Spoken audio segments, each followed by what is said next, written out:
നമസ്കാരം. ഞാനിന്ന് എത്തിയിരിക്കുന്നത് ഉത്രാളിക്കാവിലേക്കാണ്. ഉത്രാളിക്കാവിൽ എന്ന് പറയുമ്പോൾ ഭയങ്കര മനോഹരമായിട്ടുള്ള കാഴ്ചകളൊക്കെ ഉള്ള ഒരു ക്ഷേത്രമാണ്.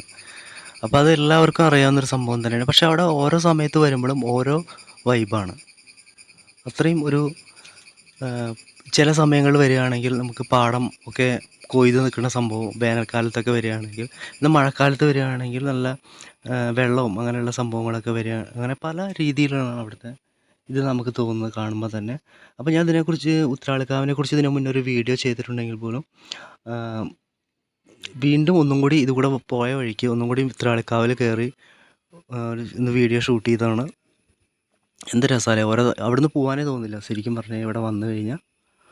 അത്രയും മനോഹരമായിട്ടുള്ള ഒരു സ്ഥലമാണ്. ഗ്രാമാന്തരീക്ഷവും ആ ട്രെയിൻ പോകുന്നതും ഇതൊക്കെ കാണുമ്പോൾ നല്ലൊരു ഭംഗിയായിട്ടുള്ളൊരു, നമുക്ക് നല്ല ആസ്വദിക്കാൻ പറ്റിയ ഒരു ഇതാണ്. ഇത് കൂടെ പോണവർ ആരും തന്നെ ഒരു തവണയെങ്കിലും ഇവിടെ കയറാത്തവരായിട്ട് ആരും ഉണ്ടാവില്ല.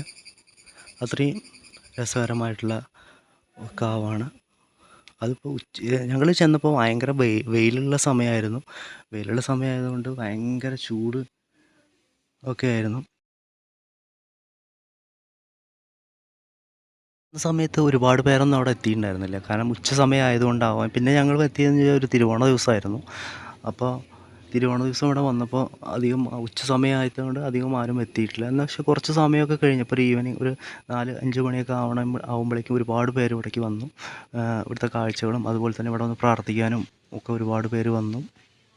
അപ്പോൾ വളരെ രസമായിട്ടുള്ളൊരു കാഴ്ചയാണ് ഉത്രാളിക്കാവിലേത്. അത് എല്ലാവർക്കും അറിയുന്നൊരു സംഭവം തന്നെയാണ്. പക്ഷേ എന്നാലും നമ്മൾ എത്ര വട്ടം കണ്ടാലും മടുക്കാത്ത, അതായത് നമുക്ക് ഒരു സ്പിരിച്വാലിറ്റി വിത്ത് അത് പ്രകൃതിയുടെ മനോഹരത അതെല്ലാം കൂടി നമുക്ക് ഇതിനൊപ്പം ആസ്വദിക്കാൻ പറ്റുന്ന ഒരു കാഴ്ചയാണ് ഉത്രാളിക്കാവിലേത്.